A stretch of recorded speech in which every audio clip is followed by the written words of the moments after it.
This is Hidden Killers Week in Review. A look back at the most prolific stories of the week.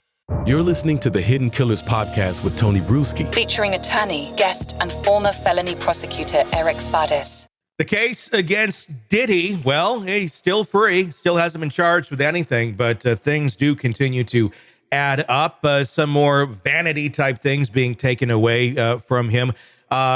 Having the Sean Diddy Combs Day be revoked in Miami Beach. I know we're all disappointed about this. I had to take down my Sean Diddy Combs tree. I had to take down my Sean Diddy Combs decorations. The party's off.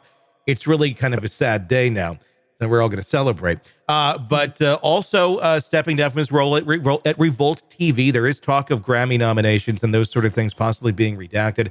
Mayor Eric Adams of New York City taking away that key. Again, a lot of symbolic things. Diddy also pulling all of his social media posts, which I found to be a little bit interesting. And his law firm dropped him as well, all at the same time. Joining me to discuss, Eric Faddis, defense attorney, former prosecutor. Let's talk about some of those things. Let's first talk about Diddy deciding, I'm going to wipe my social media account clean. Why? Yeah. Go ahead. Why? Why do you think he would do that at this point? There are a number of possible explanations. One is that he's got something incriminating on there and he doesn't want people to see it. Another is that he's kind of laying low. He's trying to stay out of the public eye. He doesn't want people like researching him and, seeing prior associates and perhaps photos from prior parties. Who knows? I'm just wondering, and I'm sure that law enforcement has already gone through this with a fine-tooth comb. But maybe just kind of like laying low and trying to prevent anything else from coming to light. Yeah, I mean, the thing is, social media, it's been out there.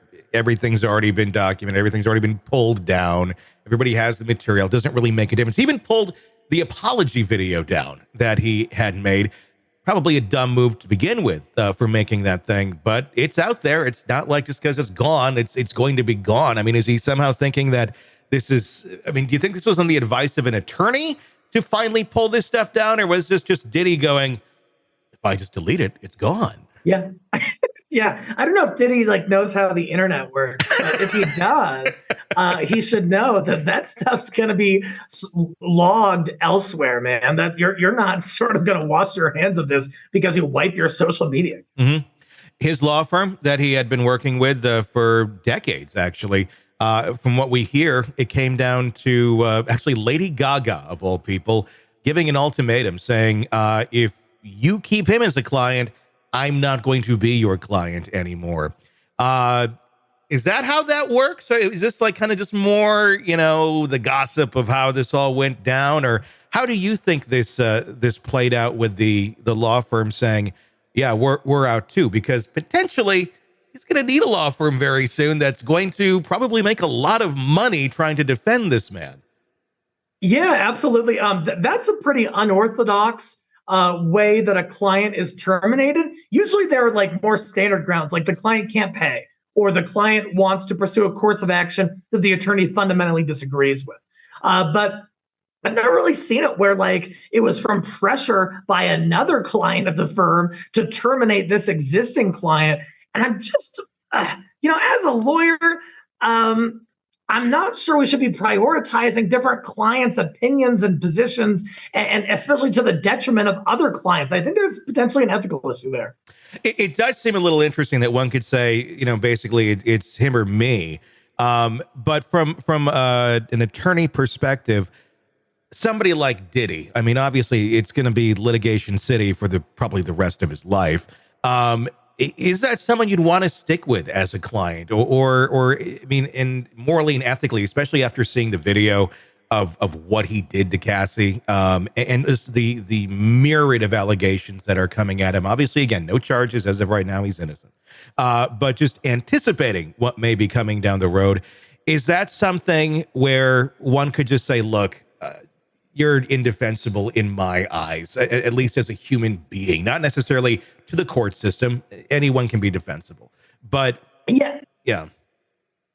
Typically, an attorney can say, "Hey, look, I have a fundamental moral hang up with continuing this representation.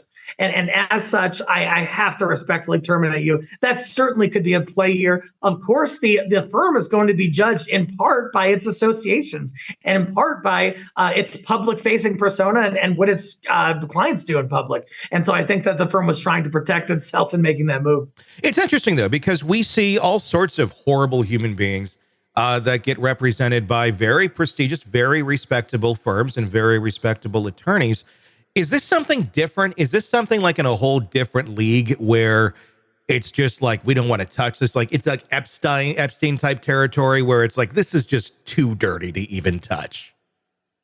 Could be, but like you sort of said, and I know a ton of defense attorneys, including high profile folks, who will take on, alleged serial killers and stuff like that. And there's no, for them, moral impediment to doing that. The Constitution guarantees these folks some criminal defense.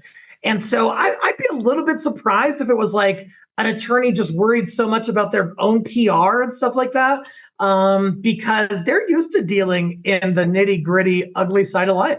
Yeah. I mean, it's part of the job. It is what it is. So that's kind of a surprising move, I think, that the law firm decided to back away.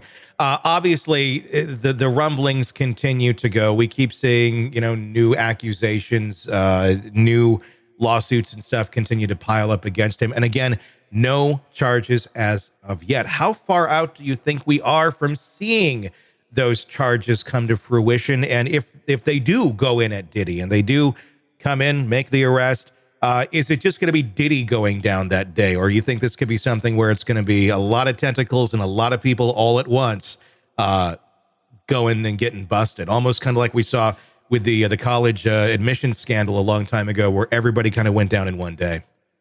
Yeah, for sure. So my understanding is that there may have been, I don't know for sure, and I'm not there, but there may have been a grand jury convened to explore whether charges are appropriate against Diddy. And that usually means that charges are imminent, like within the next, I thought they would have been possibly charged by now, but at least within the next 6 months. Yeah. And then I do think that there are going to be a ton of other folks implicated. This happened allegedly over the course of decades at multiple locations with high profile stars and assistants and helpers and everything else. And so it's not just going to be like a one man sort of prosecution. I think this is going to be a big group effort.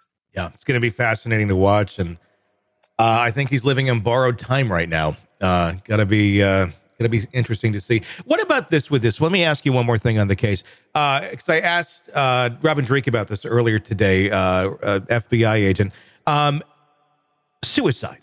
Risk of that. Risk of him just getting into the corner. Because, I mean, obviously, he's a very verbose individual, very much out there, look at me. Narcissists, if we're speaking in general terms, don't tend to kill themselves until they're like really backed into a corner. I feel like he's almost kind of there. All of his accolades are taken away. His career is done. These accusations are horrible. I'm wondering if there's any concern there that at some point he's just going to be gone. And then after that, what do you do? Yeah, yikes, man! It's a dark thing to think about, but it happens. And I in fact, I'm aware of criminal defendants who were facing some very serious accusations and end up killing themselves. Yeah. And so it's a concern. I hope that he, just because he's a human, I hope he has a good support system who is around him. Dealing with normal life stuff. But is it a possibility? Sadly, it is. Yeah, it is a sad possibility. It just makes you wonder, how long can he hold on with this much of a world falling down around him? We'll have to watch and see, if those charges come about, when they come about, and exactly what they may be. Innocent until proven guilty, but we'll keep watching. Sick of the ads? We are too. Start listening with no commercials now and get access to all of our episodes in advance of everyone else. Become a True Crime Today Premium Plus subscriber on Apple Podcasts. Search True Crime Today Premium Plus on Apple Podcasts or go to our podcast page and sign up now. True Crime Today Premium Plus. Sign up now.